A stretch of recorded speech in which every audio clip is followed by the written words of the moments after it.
Riding with the king. Yes, you are. Yes, and yes, and yes, you are right. As Marv Albert used to say, yes, uh, you are riding with the king on the Howard Eskin Show. On as we're live on this Wednesday night, people already chimed in from Clearwater. A little chilly in Clearwater these days, from Arizona, but thanks for joining the show. Another, and I'll say another great guest. I have. First of all, I have second of all, whatever. I always have fun on this show, and having great guests make it even more fun than the fun I already have. And Charles Barkley will join us shortly. Charles always has something to say. I just, it's nice to get good people that say something, and I try to always do that. And I also want to tell you that this fine show is presented by Stillwell Financial Advisors. Jeff Stillwell, the award winning Jeff Stillwell, given the award in the Circle of Success. It's an annual recognition program. Jeff established himself, as I've been telling you this, as one of the company's top advisors. Select number of high performing advisors earn this award, and it's presented by Ameriprise Financial to their top performing advisors. Jeff Stillwell can help you with your future uh, investments. That everything changes so much. It's like every day something's changed, and Jeff Stillwell is always on top of it. Give him a call, 732-343-0813. Stillwell Financial Advisors. A lot to talk about tonight after Charles. And we'll talk about the Eagles. The combine's going on and all kinds of things. There's all kinds of chatter. It's just chatter after chatter after chatter. But we'll talk about that. Players that maybe not be back with the Eagles next year. Some players in the draft and positions in the draft that the Eagles, after the combine, different players could be possibilities. We'll talk about that. The one thing that I do want to show you before I get to some other things here, on my suit, Maroney Custom Tailors. Those are my doggies lining my suit in celebration of my doggies. There they are, all over the inside of the suit. Let's pick it up. Yeah, all my doggies are there. So Maroney Custom Tailors put them in there. I wanted to give my doggies, in memory of them, a shout out on the show. Also, I want to tell you, before we get into Charles, we will take a question, as I always do, a question from something Charles said, and you have a chance to win a pair of Oakley sunglasses. Just go to my website, HowardEskin.com, go to the contact page, have your answer in by midnight this Friday, February 27th.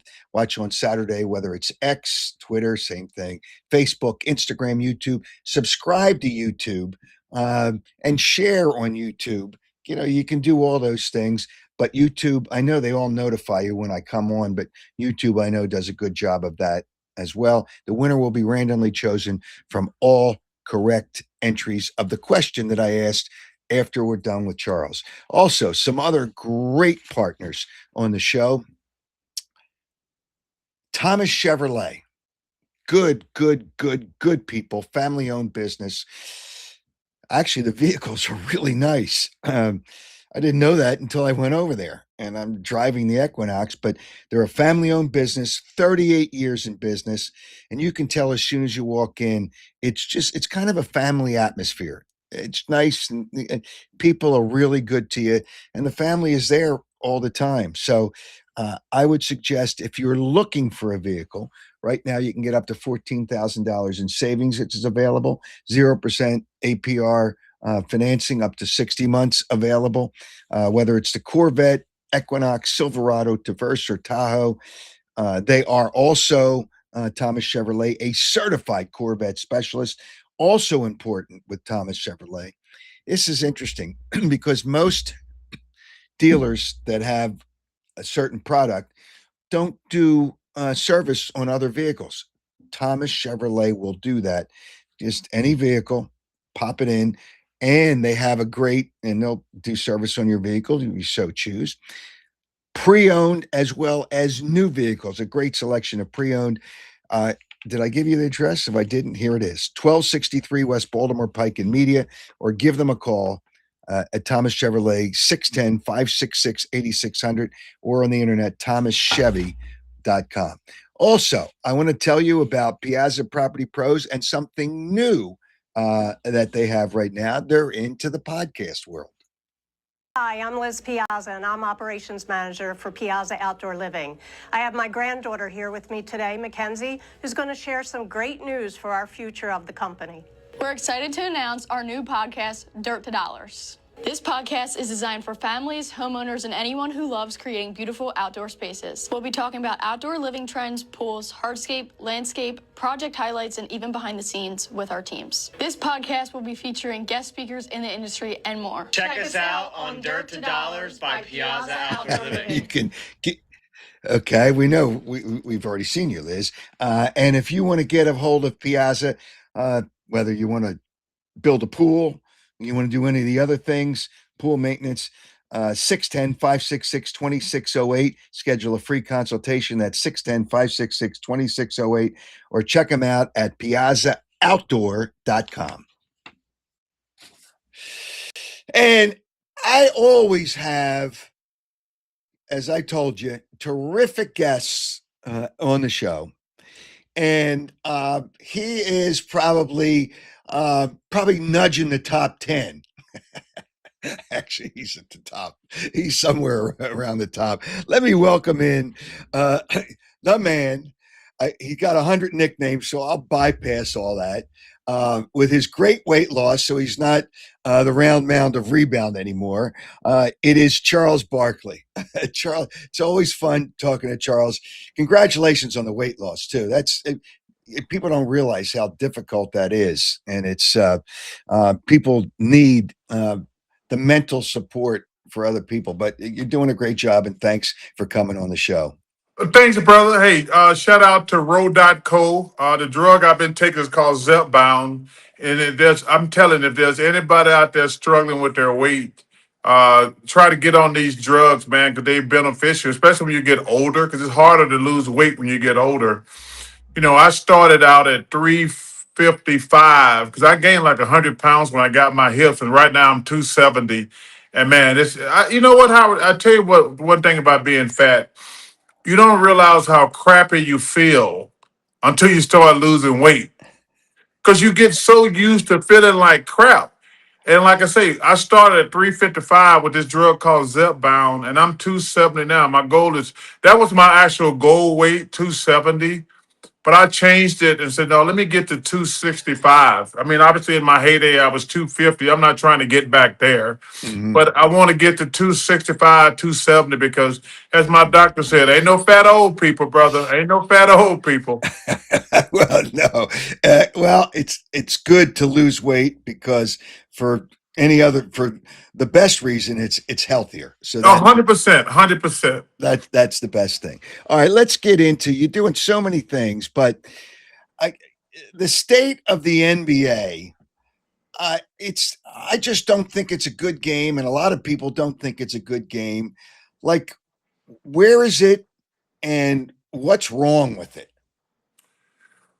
Well, listen, I think it's a very interesting time for the NBA for a couple of reasons. Number one, it just became a three-point shooting contest every night.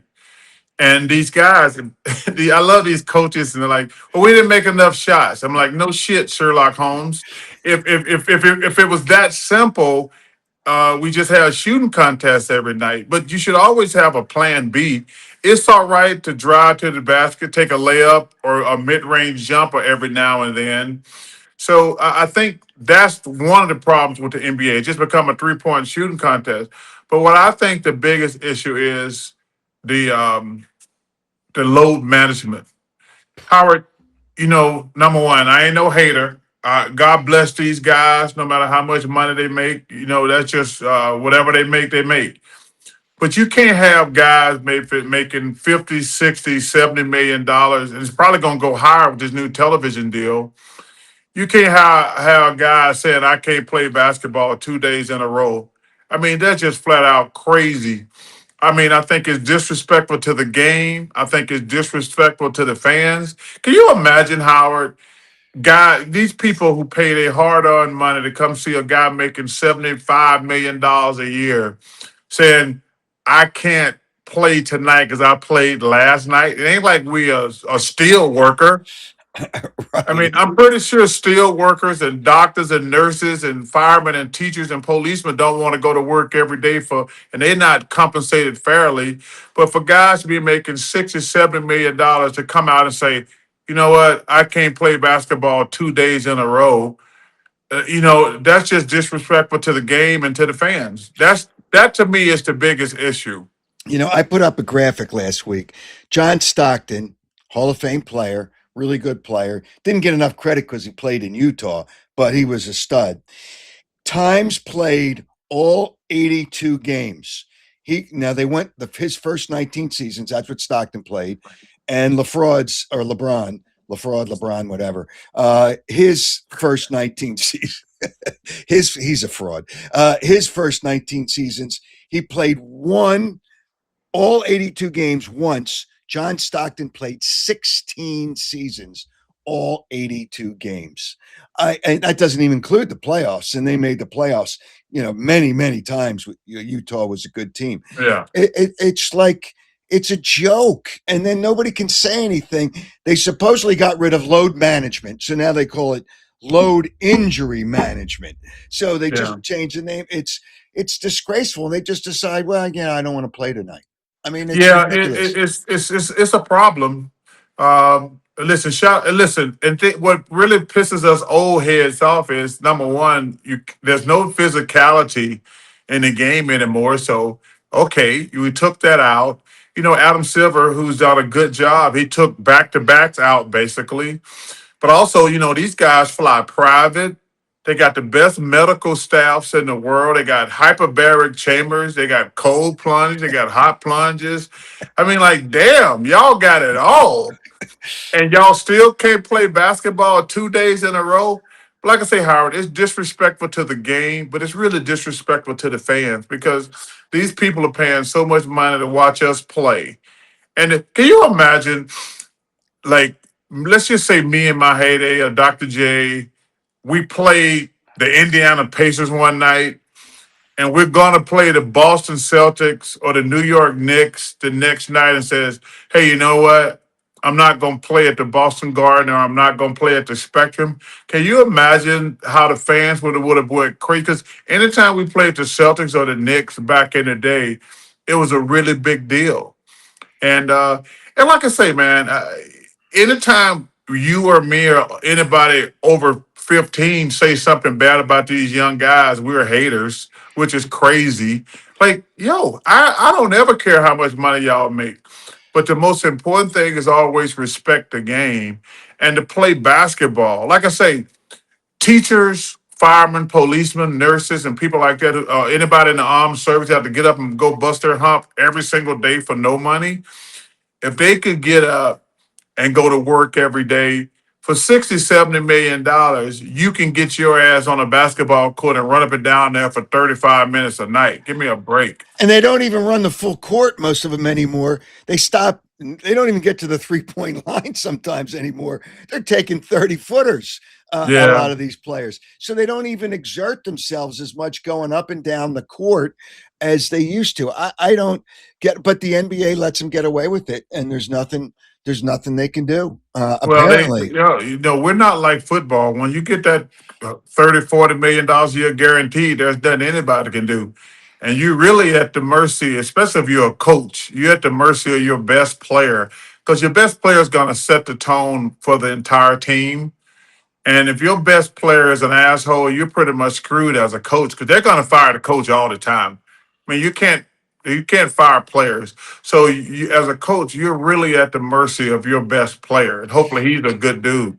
Yeah, well, that's the whole thing. The best player on the 76ers is obviously Tyrese Maxey, because he plays hard, he plays for his team, he listens to the coach, something that the big guy doesn't really do. I know Shaq has been back and forth when you guys have been on the air, back and forth with Embiid being good and Embiid not playing hard enough. Your thoughts, Joel Embiid? Just let me point out the last game before the All-Star game, he decides he's not going to play. Now he's not going to play the first game after the All-Star game after having a week off.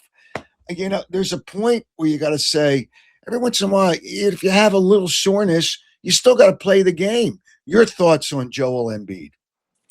Well, I'm a big Joel Embiid fan. It's been frustrating and disappointing to me the way this thing is played out because, listen, as much as I love Maxey, the Sixers aren't going anywhere without a great Joel Embiid. And it's a really tough situation because they got him for the next X amount of years.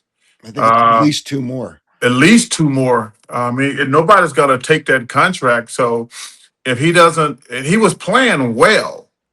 He played well recently too. He But the thing is, scored points, but he didn't rebound. well, he's You got to do a can't better jump. job on the boards. But the main thing is, Howard, if he doesn't play well, they're not going anywhere. Uh, and it's really unfortunate because when he first started, when he got healthy, he was gaining on being the greatest sixer ever. If he played at an MVP level for 10 years, he'd be in the conversation as the greatest Sixers ever because he was on a straight up trajectory where he was flat out balling. The year he came in second for MVP, the year he won it. And now you got to say, right now he's in the what if category. What if he could have stayed healthy and played? He would have been in the conversation as the greatest Sixer ever. But right now, you just got to sit back and say, damn, I don't know how this thing going to turn out. Well, they're not going to win any championships, not with he and Paul George. That's for damn sure. And he couldn't be greater than Wilt Chamberlain, who averaged 50 and 25 one year. I don't care who he played against. It's still No, I'm not basketball. saying that, but I'm saying, like, I'm not going to judge Wilt. He's obviously in my conversation, but I'm saying if Joel could have played at an MVP level for 10 straight years and the Sixers won a championship or two, you got to give him his flowers because Howard, he was flat out balling for a couple of years, and now all that's really out the door because he can't stay healthy and he's not playing enough games. Well, here's a guy that's 7'2", and he's averaging 7 rebounds a game. That's not good enough. That's not good enough. He should be a No. double-digit rebounding guy. Yeah, and that's the problem. And he's not big on listening to the coach. He goes in and out of the games when he wants to. I don't really think he plays for his teammates because he just wants to get his points. I don't. And don't you have to be a little more under the basket? But that takes energy. And he loves staying outside because he doesn't have to run, the entirety of the court. I don't like his game, not anymore. I mean, obviously he was at one time a really good player, but that's been a few years ago. He hasn't been a really good player for a few years. Well, I think that's where he got a little frustrated with the criticism myself and Shaq were laying on him shooting too many threes. Because listen, when he was balling, he was letting the defense off the hook with the threes. Because nobody want to wrestle with that big monster down in the post, and he was unguardable. And I thought he was selling too much. Then he started going down in the post, and then he ended up winning MVP. Listen, every time he shoots the three, the defense like, thank God that big fella's not in the post. We can't, because you can't stop him with one guy, and then you would have to double. So that was my criticism. Yo, man, every time you shoot a three, that's like Shaq. If Shaq shot threes, they'd be like, whew, thank God he let us off the hook. It's kind of the same thing. And I see Wembanyama starting to go to the basketball and play more in the post. Even though he's a good three-point shooter, like, yeah, every time you shoot a three, the defense is like, thank goodness we didn't have to double that monster in the post. And you take his size advantage away. But listen, man, I hope he gets healthy. I root for the 76ers. I root for the Suns, my two favorite teams that I played for. But man, the East just got very interesting because I think Cleveland is the team to beat right now Hmm. with the addition of James Harden. And I tell you what, the elephant in the room is Jason Tatum. Man, obviously everybody talks about the Knicks, everybody talk about the Pistons, but I think Cleveland is the front runner in the East right now with the Harden trade. But man, Jaylen Brown, who's probably, in my opinion, the front runner for MVP this year, because everybody thought the Celtics was going to have a washout year. They got the second best record in the NBA right now, compared behind the Detroit Pistons, and Jaylen Brown is the reason. But man, from what I've been watching on tape for the last 2 or 3 weeks, and I see now he's training with the G League. If Jason Tatum can come back, and they made a trade that nobody's talking about. They went out and got Vucevic, who I think Yeah, is gonna. I think he's nice really play. gonna help them. But it's all contingent on if Jason Tatum can come back and play. Daryl Morey had the guts to say, who, talk about a con man. He is one of the old timers, but he really is.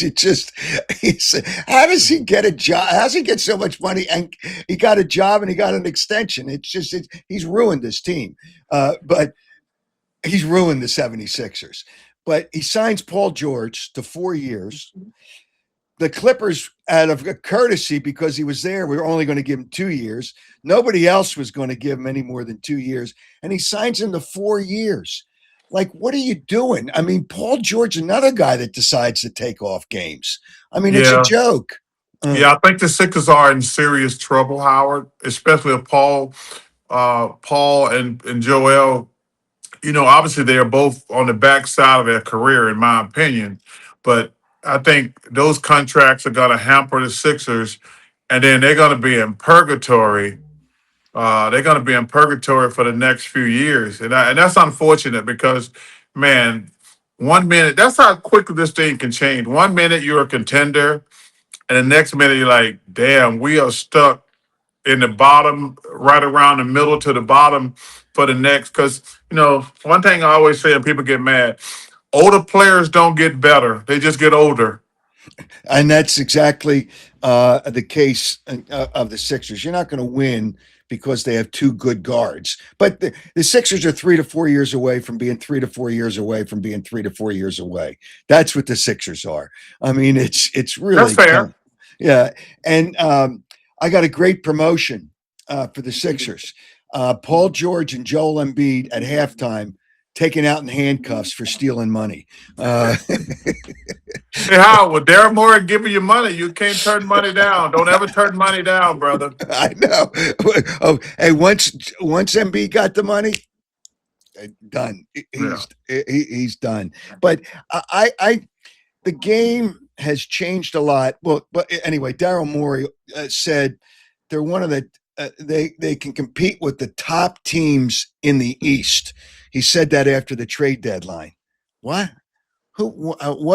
What is he looking at? Well, if everything falls perfectly, they can. Yeah, but I've that's not said going to that be the if case. if hey, listen, it's a big if. If Joel Embiid can stay healthy, if Paul George can stay healthy, the Sixers are an elite team. But those are two big ifs. You have to go on track record, Howard. Can Joel stay healthy? The answer, I'm hoping he can stay healthy, but I got to go on his track record. Same thing with Paul George. Can he stay healthy? You have to go by your, like, Joel Embiid is. I don't think he's ever had a full healthy season. Maybe once or twice out of X amount of years. And obviously, Paul George, he's got the suspension now, but he hasn't had a healthy season in probably 4 or 5 years. So you have to, like Darren Morey has a point. If everything goes perfectly, the Sixers are a legit team. But He it's a didn't big say if. if. He didn't say if. He Yeah, but it said, doesn't matter what he says. yeah. That's the beauty of sports. It's gonna play out. If those two guys can stay healthy, the Sixers are a really good team. But you have to say, okay, if you had to place a bet, can those two guys stay healthy? The track record says no. No, I mean the odds would be unbelievable. I mean, I don't know that either one of them is going to. Well, Paul George can't play 50 games now, but Embiid's not going to get the. I don't know that he's going to get the 45. It's just it's ridiculous when you see the numbers that they have, and I don't know where they are. And from what I understand, because they had the trade with Oklahoma City, they don't even get their first round pick this year because Oklahoma City had the option of taking the first round pick from the Sixers last year or this year. And they decided on this year. And the draft is supposed to be really good this year. So the Sixers don't even have their first round pick. Oklahoma City has it. He's made so many bad trades, so many bad decisions. Again, I don't know how he has a job. I really don't know how he has a job. It's just, I mean, there's some bad management people out there, but it is just absolutely brutal. All right, let me touch on the All-Star game, whatever that is anymore. I don't even know. There's like, does anybody care about the All-Star weekend and the All-Star game, which at one point used to be fun when you played in All-Star games and you played in 11 of them. You guys, I mean, it was fun, but you guys played to win, and you had real games. What is the NBA All-Star weekend or game or games or whatever they call it anymore? What is that anymore? Well, it's obviously lost its luster. It's been awful for the last X amount of years. This year was a step in the right direction. I didn't like the format would have had three different teams. I would love to see the United States against the world. I think that's the proper perspective. But I thought people went overboard praising these guys for playing hard for one quarter. They were like, man, the All-Star game was awesome. I'm like, they played a quarter. But I would love to see the United States against the world because I think it'll put a tremendous amount of pressure on the world, on the United States, because when you talk about the NBA, the top five players in the league are probably foreign players. Mm-hmm. It will force the NBA to really like step up their game, the NBA players, the United States players, because you look at Luka, Joker, Giannis, Shea, Wemby. Those are all European or international players. I think it would really say, yo, man, we better pick it up a little bit. So, listen, man, I hope because you can't have three teams and have guys play hard for one quarter and talk about it was a great success. But it's clearly lost its luster, and they got to figure something out. Charles, who's the best player in the NBA right now? Joker? Yeah, and he still is. The guy, I Yes. mean, it's just it's amazing that, and he just still comes out and he does everything well. I don't know that there's anything that he does not do well. Attract attention to himself. He just wants to be. He just wants to be a great basketball player, which he is. He is tremendous for the league. Uh, he don't care about anything about. He just say, "I just want to play basketball and be left alone." But he didn't. He doesn't deal with any other BS. He ain't trying to get attention. He just wants to be great at basketball, and he is. He's the best player in the world, in my opinion. All right, so let me deal with a player that I'm not a fan of, LeFraud James, who always seeks attention. The guy was a great player. There is, not anymore. He's not the same player, but he was a great player. He's not in the top six in my book, and he can try to put the 23 on his chest because he played 23 years and all this other nonsense that they let him do. Is it time for him to say, hey, you know what? Great career. It's time to move on from the NBA. Well, I think it's time. I mean, I think I like to see him finish next year in Cleveland. I think he's done with the Lakers. I think the Lakers it's time for them to turn that team over to Luka. But I like to see him finish his career in Cleveland. I think it'd be a fitting end. LeBron's a great, great player.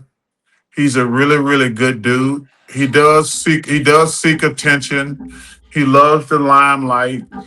But you know what? Hey, listen, man. I think a lot of people enjoy the limelight, especially when you've been in the limelight as long as him. I mean, he's been that guy since high school.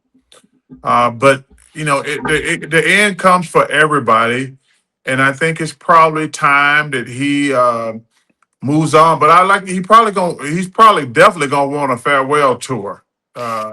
He definitely gonna want a farewell tour. And Yeah. I like to see him. I like to see him end it in Cleveland personally.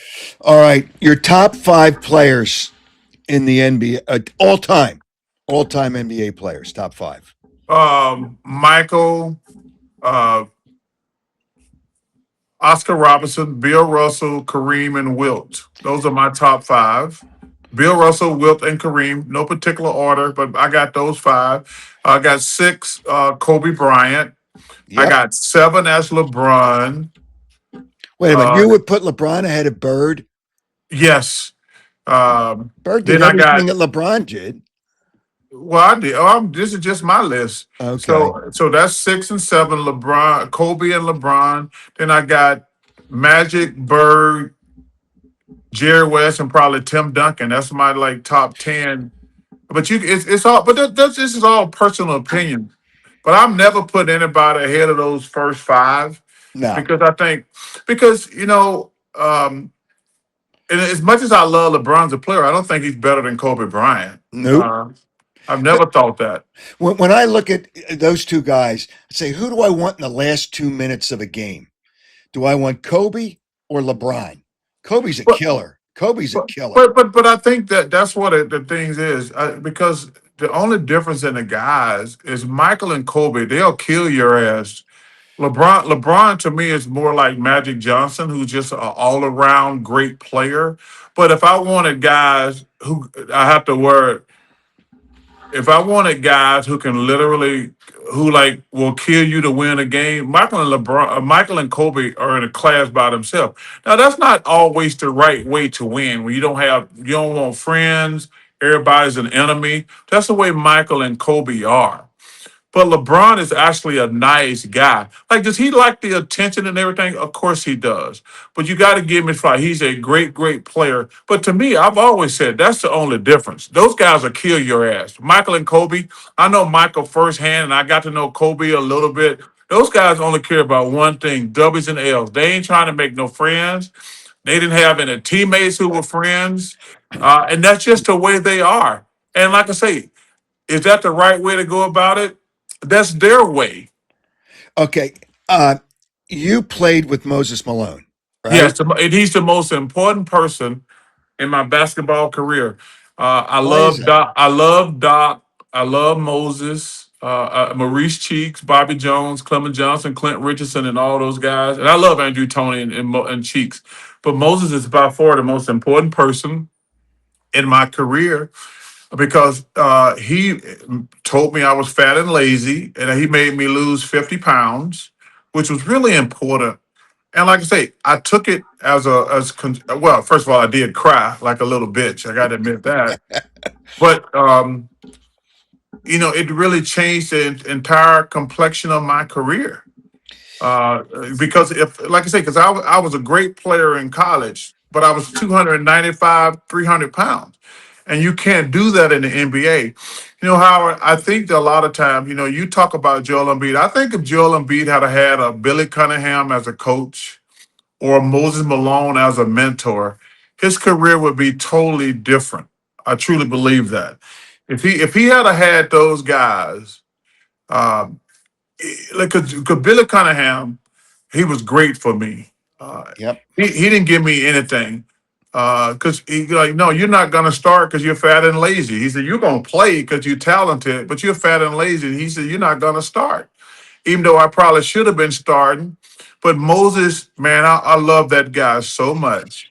For him to take me under his wing as at his stage of his career, to take a young kid under his wing, it changed my entire life. So I'll always love that guy.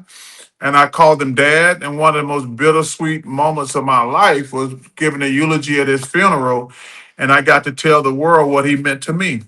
You know, if you had to choose for a player to help a team win, talent obviously is part of that. Would you rather have Moses on your team or Joel Embiid? Moses, that's not even a contest. It's clear, and because he does so many things for a team. Yeah, but I told you, Howard, I think Joel Embiid's career would be totally different. I think Ben Simmons' career would be totally different if they had a coach like Billy Cunningham or had mentors like Dr. J. And first of all, let me shout out to Dr. J. Happy birthday, man. I love you. I want to thank you for everything you did for me. And every time I see you, I want to shout out. But his birthday is a couple days before mine this week. And I got love and respect for Doc. But I think if Joel Embiid and, like I say, Ben Simmons had a Billy Cunningham or a Moses or a Doc or somebody like that, they both careers would be totally different. Okay, why would you take Moses over Embiid? Because he's the hardest working guy I've probably ever been around. He's a no BS guy, but his work ethic is self explanatory. That's why. Charles, your pregame, postgame, halftime show was really one of the best. I mean, you guys have a great chemistry. You have fun. You're honest. You don't. There's nothing that's out of bounds. However, I don't even know when you're on anymore with ESPN. How is ESPN screwed up when people can find you and what you guys can do on that show? I don't even know when you're on anymore. Well, I think the NBA screwed this thing up when they just went for the three highest bidders. They had, like, and I understand, we're all trying to make money. But I think the NBA is like, we're just going to take the most money. They wasn't concerned about, number one, our show, which they didn't have to, but they wasn't really concerned about the fans. They just took the most money, $2.5 billion a year from NBC, from ESPN, from Amazon for the next 11 years. So the players are set for the next 11 years, and God bless them. But the NBA didn't think about, hey, how are the NBA fans? They've seen the same two networks for the last 40 years. What nights are everything's going to be on? And then obviously when you add Amazon, like, we got to add a couple more nights. And so it's a really awkward situation. But for me, it's an honor to work for ESPN. They're the greatest sports network ever. I wish they had did a better job of splicing it out through the season. I mean, through December and January, we only worked 2 days. But now they're making it up because we're working every day this weekend, which is fine. I mean, we're talking about basketball. It's not like a real job. But I wish they did a better job of spreading it out, splicing it up, whatever words you want to use.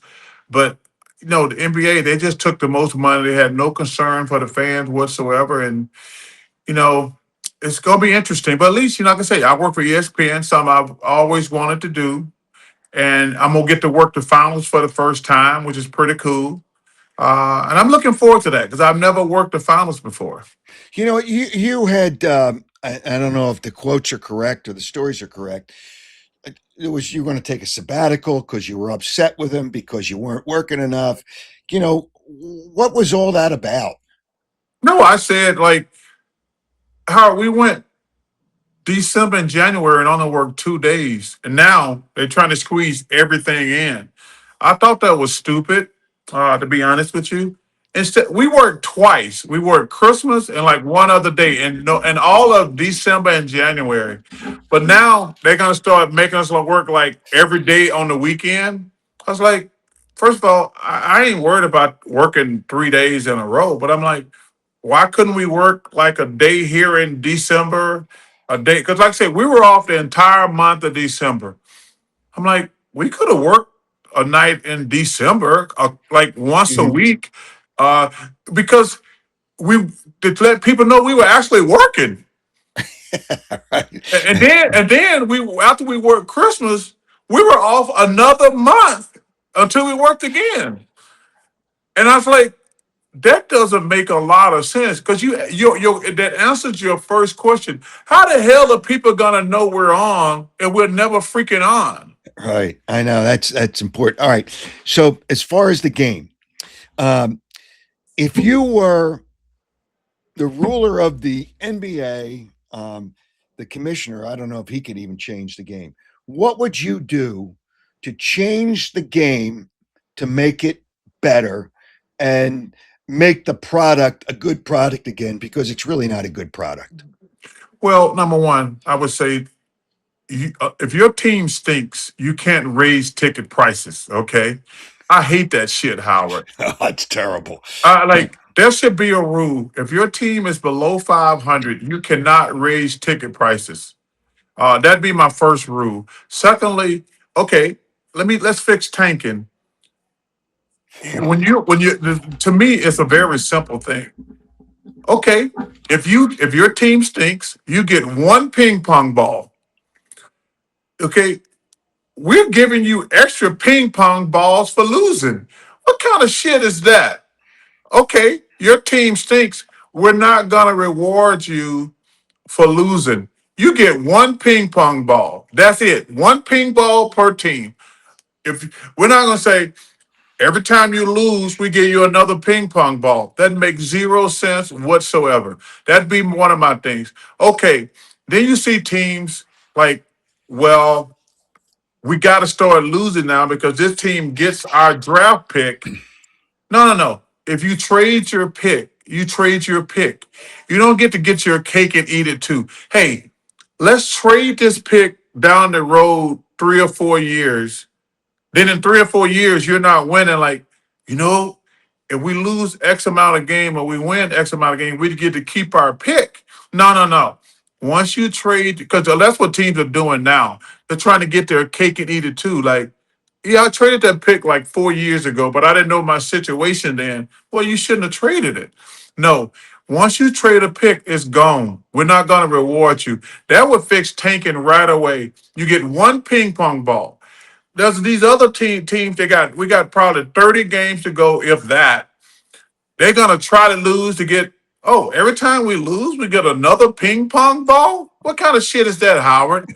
That's why teams are trying to lose. Look here, you got the Washington Wizards who traded for two good players, Anthony Davis and Trey Young. Excuse me. They're both gonna sit out the rest of the season to guarantee the Wizards gonna get a lottery pick. They're gonna keep losing. And then next year they're gonna show up with Anthony Davis and Trey Young, like, man, the Wizards are good all of a sudden. No shit, because Anthony Davis and Trey Young sit out the last 30 games of the season.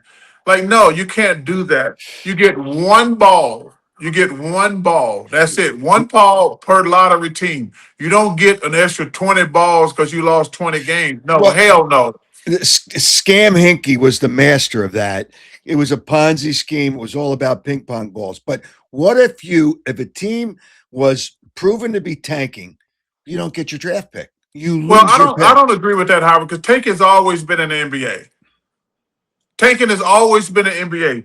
But now we're not teams are blatant about it. So you like listen, you don't want to be in the middle of the road. You want if your team stinks or you're in a city that free agents don't want to come to. I actually don't have a problem with tanking to a certain degree, but we shouldn't reward losing. That's what we're doing with like if you're in the lottery, that's fine. But you at least should put a competitive team out there and like, okay, we're gonna give you more ping pong balls every time you lose. No, no, no, no. Now that'll teach your ass not to tank. Yeah. Because how, let's be honest, how many times, if you go back and look, I think probably 1 out of 17, 18 times had a team with the worst record got the number one pick. Yep. Yeah. So that would be my suggestions. That's some things I would do. Well, there's a lot of things that you can do to change the game to make it better. Or let's put it this way: to make it better. It's become a 3-point shooting contest, Yes. which is not good. They're never going to take the 3-point line away. If you move it back, then guys are going to still be shooting from half court.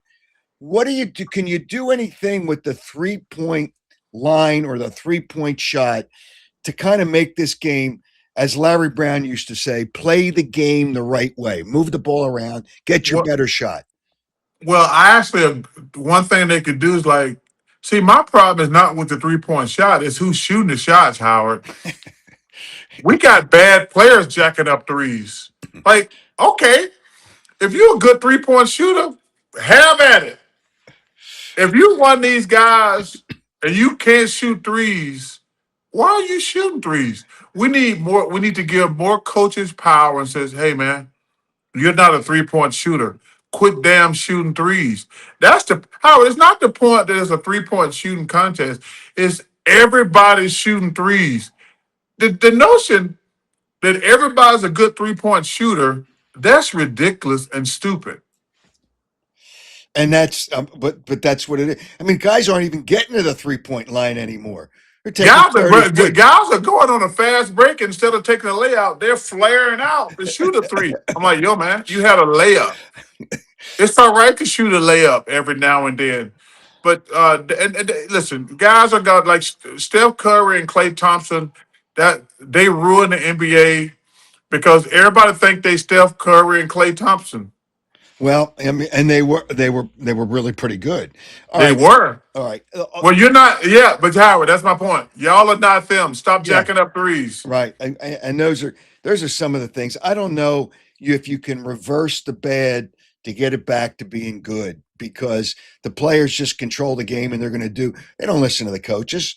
And if the coach gets too tough, they just fire the coach. I mean, Yeah, and that's what I say. Give more power to the coaches, and because the best job to have is a general manager.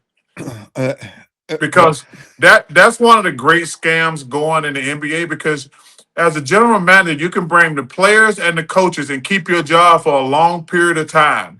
that's Daryl Morey. Yeah, that's what I tell people. I said, "What job?" When I interviewed for some of those jobs, I was like, "Well, I want to run things because I get to blame everybody else, even though I'm making all the decisions.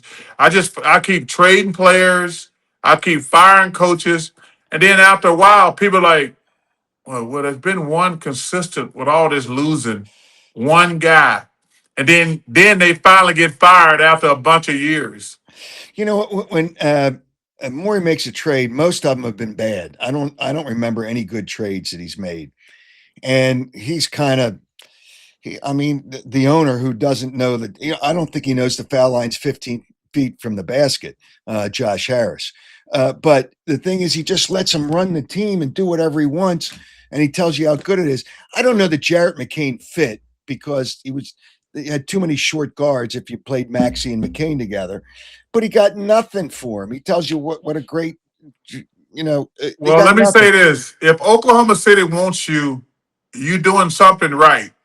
Because Sam Presti is the best general manager in basketball right now. I can't, and the thing that's amazing about him, Howard, he ain't getting lottery picks. Right. Like he taking, like when you look at their bench, they getting, like when they've been good for the last X amount of years, he getting guys late and in the second round who are really good players. So I would take it if I'm Jared. I'll be like, man, OKC wants me. I must be doing something right, plain and simple. Who wins the NBA championship? Among maybe two or three teams. Well, you give me OKC and Denver right now, I'll take my chances. I think OKC is probably the favorite, obviously. But if you give me OKC and Denver, I'll give you the field. Now, I told you, I love what Cleveland did going out getting James Harden. They're my pick to come out of the East. But let me tell you this, man. The wild card is Jason Tatum. Yep. And I tell you what's good about it. I hear these fools on TV talk about, well, if Jason Tatum come back, how's that going to fit in? I said, well, first of all, it's a great situation for him because he's not going to come back at 100%. He can actually play Robin to Batman with Jalen. And I'd be like, that's a perfect situation. He don't have to come back in and be the guy. He can come in and be the second guy. Right. Yep. And I said, this is a great situation from him. I said, he can come back and he don't have to be Jason Tatum. He can be Jay Tatum. And Jaylen Brown can be Jaylen Brown like he's been all year. And the Celtics, like I say, they made that Vucevic trade, which I think is a great trade. So, man, the East is going to be great because the Celtics and Pistons are right there. Man, the East is going to be the playoffs are going to be great, especially in the East, in my opinion. And the Sixers might, they'll be on the top edge of the playing game. It's the playoffs. I mean, just include all those teams. I don't even understand that. Well, listen, it all comes down to health with the Sixers, plain and simple, Howard. Well, and Joel Embiid's never going to be healthy again, just because he always comes up with another injury. But let me get to another part. You're a busy guy because now you're getting ready to do NCAA basketball.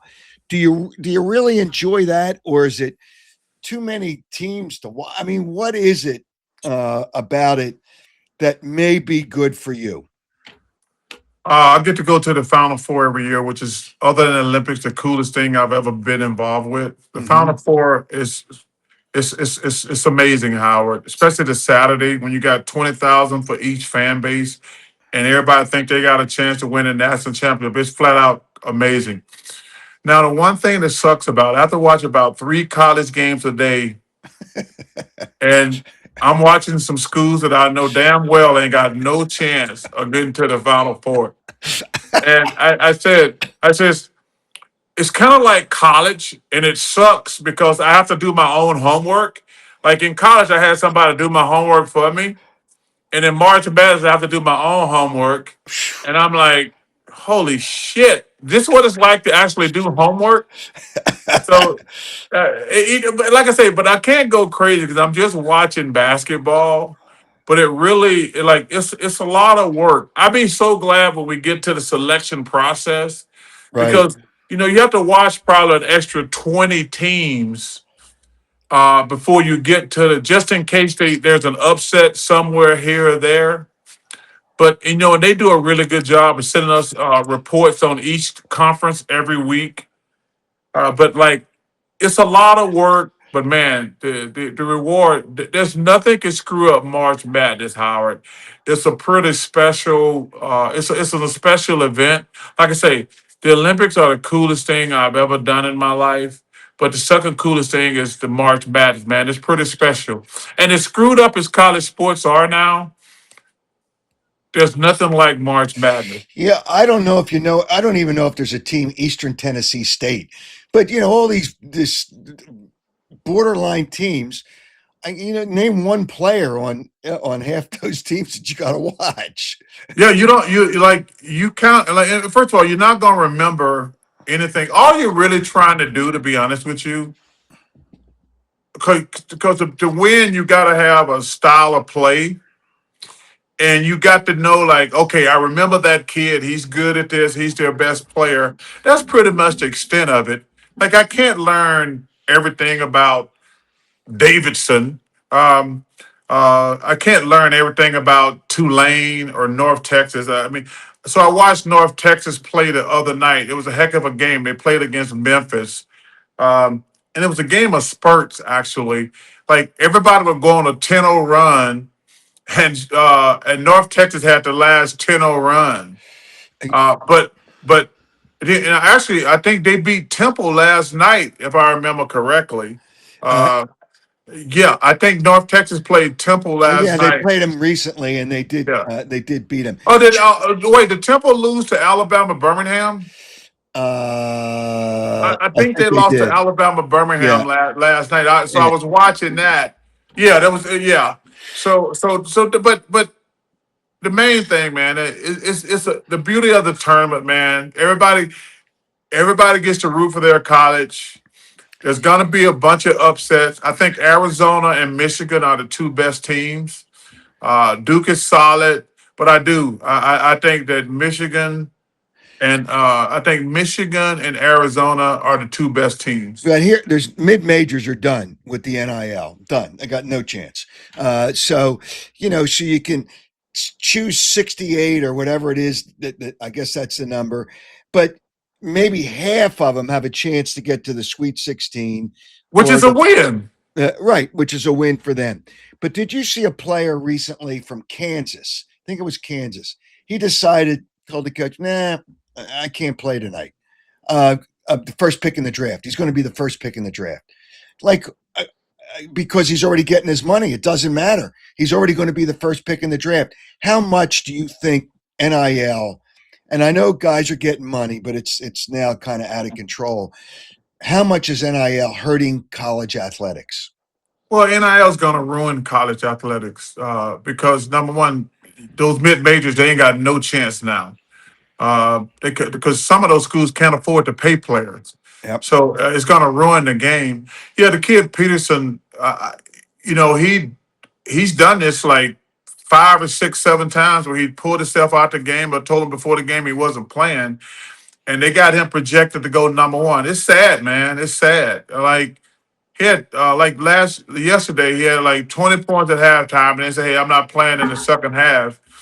And apparently, the people around him are like, "Hey, just show off a little bit, then take yourself out the game." And it's really unfortunate, Howard, because the kid's a very talented player. And you know, I know Bill Self a little bit, and I felt bad for him in the press conference last night. He's like, because like he wanted to throw his hands up and say, "Hey, there's nothing I can do." The kid didn't want to play. He played 20 minutes, he scored 20 points, he'd had enough, and there's nothing I can say or do. And I'm like, "Are y'all serious right now?" And listen, what he should do, in my opinion, is say, "Hey, you know what? Just go into the NBA. I know this not going to be popular. Like I would say, hey, you know what? Thanks for coming to Kansas. It's not working out. You don't want to play. Because if you can't rely on a player and trust him, you can't have him on your team, Howard. Because it's going to affect the other players. If I was Bill Self, I'd say, hey man, just go into the NBA. We're going to play the rest of the season without you. You got to worry about him in the tournament. I mean, you get to the final four, the final eight, and he knows he's going number one in the NBA. And if he's got like a pinky toe that's sore, he not gonna play. No, it's just So yeah, it's ridiculous. Hey, you're working a lot. Has it screwed up your golf game? I'm playing great golf right now, Howard. I'm better than you. I mean, I'm just better than you, plain and simple. You I, weren't at one time. You were not. I was not better than you, but I'm better than you right now. I play golf pretty much every day. I am rolling right now, and when I get back to Philly this summer, I'm just gonna kick your ass religiously. Like every Sunday, I'm just gonna beat you because I'm just better than you. And same thing with Neil Hartman because he's a fraud too. He can hit the ball a long way, and he'll It's hit a all over the fairway. place. He'll hit a fairway once a week, but he's a fraud. He's a fraud just like you. I'm gonna miss my boy, one of my great friends, George Andrigan, who passed away. I Yeah, love him like a brother. may he rest in But peace. he's got a relative named Ronnie who's a fraud too. He ducking me too. See, it's all amazing. All you guys used to beat me like a drum. I can't find y'all now. When I sucked at golf, y'all were blowing up my phone. But now that I'm good at golf, y'all are all cowards. You, Neil Hartman, Ronnie, y'all all cowards. Oh, the only one who's not a coward, I got to give some love to my boy Fran Dunphy. Hey, Fran's a but good player. He's a let me good tell you player. something. Fran Dunphy can play. He's like the old Ernie Els. He got the smoothest tempo. I'm trying to figure out how he was a hell of a coach and played golf like that.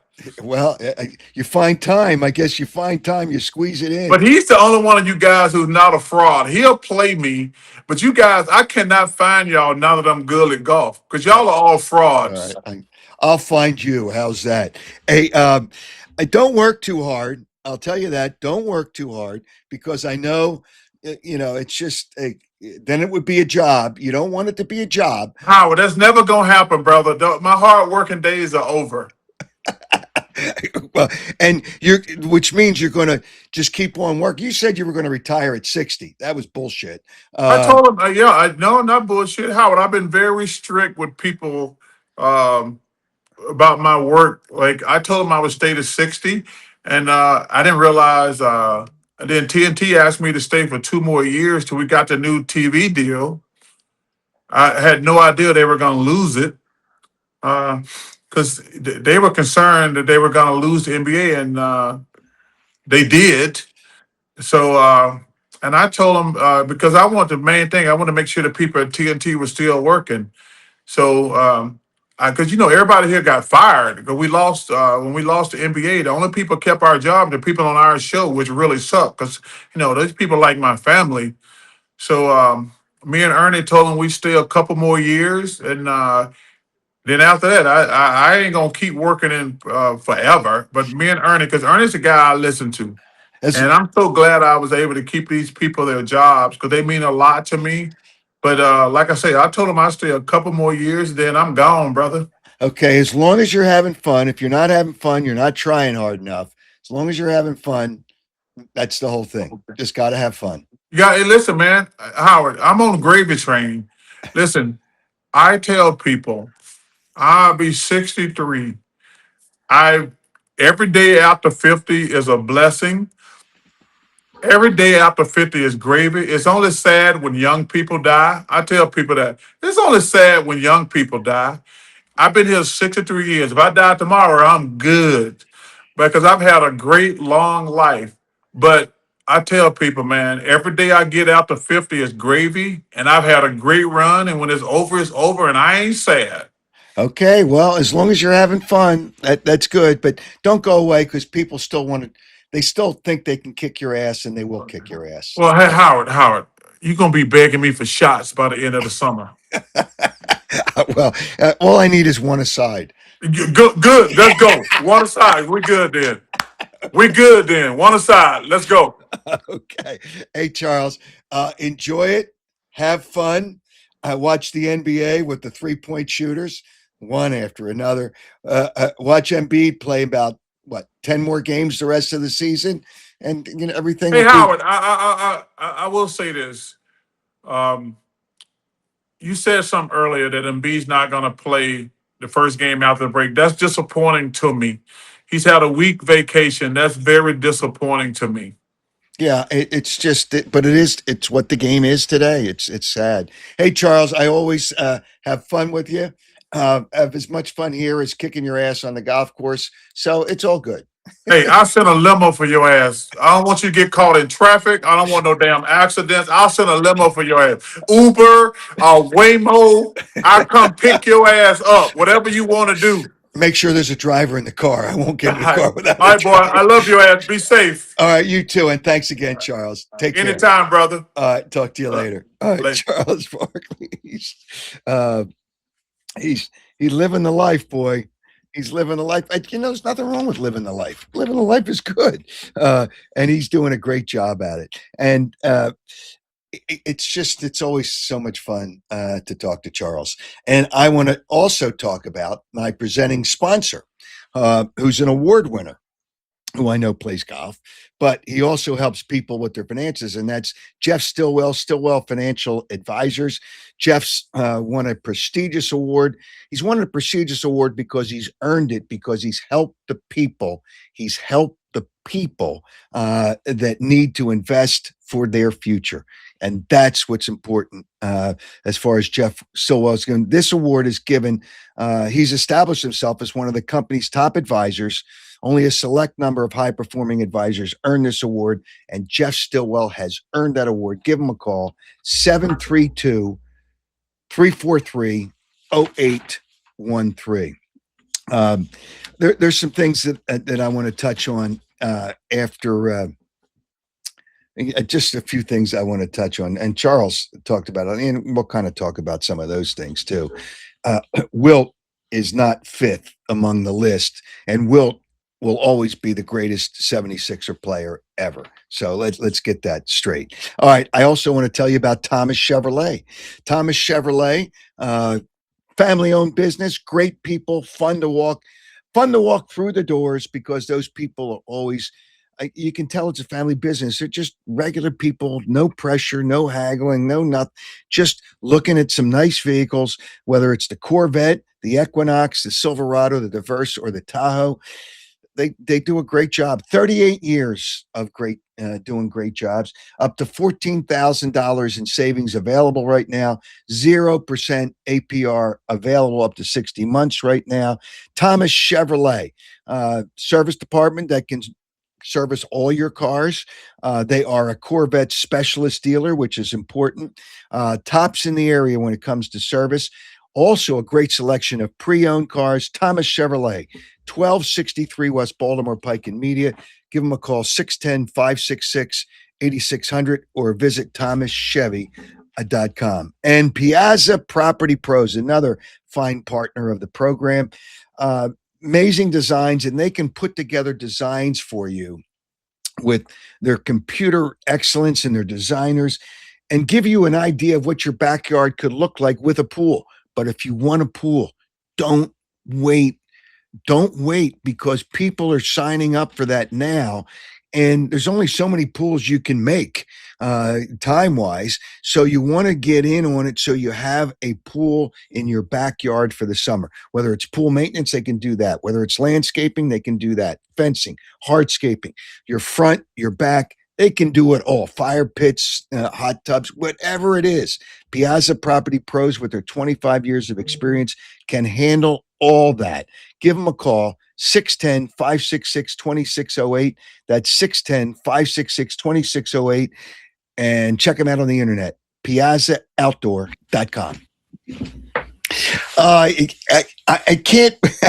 Can it be any more fun than talking to Charles? I guess it's difficult, but he's always so much fun, and he's always got something to say. He's in great shape. That's a good thing. I showed, and I know my my tailor, Maroney Custom Clothing, has made my suits. I showed it earlier.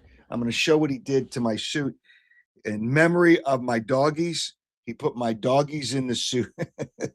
All my doggies, pictures of all my doggies, in memory of them, in the suit. But Charles is terrific. All right, couple of things. I'm going to have a question for you for something. Charles said so many things. I have so many options on a question, but I'll ask you a question so you can win something. Before I go any further, let me tell you of the winner, and it was over 2 shows, of the baseball, the Topps baseball cards, the series 1, 2026 series 1, the first edition, the unopened box, where somewhere in there's probably an autograph for it. Probably there's an autograph for a replica card. Really kind of a fun, different gift, and that's courtesy of Fanatics. They have so many things going on, Fanatics, and that's one of the things. And I'll have some other things from Fanatics giveaway. But Bill Laybourne. Now, it was over 2 shows. Brett Boone, most influential player in his career, Edgar Martinez. And then we talked about with Mark Lawrence on Saturday, the top quarterbacks in the NFL all time by Bleacher Report. And it was Brady, Montana, and Peyton Manning. I don't agree with that order. I don't agree with those top 3, but that's what it was. Bill Laybourne. You got it right. You were one of the entries that got it right. You were selected at random, and congratulations. We'll have a question for you coming up to win a pair of Oakley sunglasses. All right. The Eagles, with the combine going on Tuesday and Wednesday, all kinds of chatter, because the general managers get together, the coaches get together, and the media's in there trying to throw things up in the air and see what sticks. A.J. Brown is a big topic of conversation. I'm not sure whether they can get a first-round pick for him, unless maybe New England, because it's the next to last pick in the first round. I don't know you can get a first-round pick, but you got to get rid of his salary, because you can get a wide receiver in the draft. I was listening to Daniel Jeremiah. He spoke at the combine. Pretty sharp guy. You worked for the Eagles in personnel at one time. He's worked for teams, and now he works for the NFL Network. But he said there's a lot of good edge rushers and there's a lot of good wide receivers in the draft. So if they trade him, they could get another wide receiver. Right now, nobody's going to be as good as A.J. Brown, but they could free up, if somebody takes his money, they could free up some cap room. So it will be interesting to see what they do. Another thing, he mentioned some names. I think the Eagles, offensive linemen, the good ones go, in the first round. Could the Eagles get to somebody? They need to get some offensive linemen for the future, possibly this year. They need to get some good offensive linemen. Possibly they need an edge rusher, because I don't think Jalen Phillips, on the money he's going to get, will come back here. Remember, I think he was a first-round pick when he was drafted, Jaden Phillips, and the Eagles only had to trade a 3rd-round pick, and he was 26 years old. A.J. Brown is like 28, 29. You look at what years those guys have left, and I don't know what you'd get for A.J. Brown, but saving the money could help. I know they like AJ and they're open to listening to teams and see what they offer. I don't think anybody's going to blow you over, but they've got to make some tough decisions. I think it's a 50-50 chance that he'll be here or won't be here. I'm not going to say he's gone. I'm not going to say he's going to stay. He obviously wants to stay, but is he going to be happy with the things that possibly could happen this year on offense? So that's a lot of chatter with that at the combine, even though it's players that are already out there. It'll be interesting to see whether the Eagles sign Dallas Goedert. He's a free agent. He gets hurt. Terrific player for the Eagles, but he gets hurt. What's the money? He would take less. They do need tight ends. So it'll be interesting to see what happens in that situation.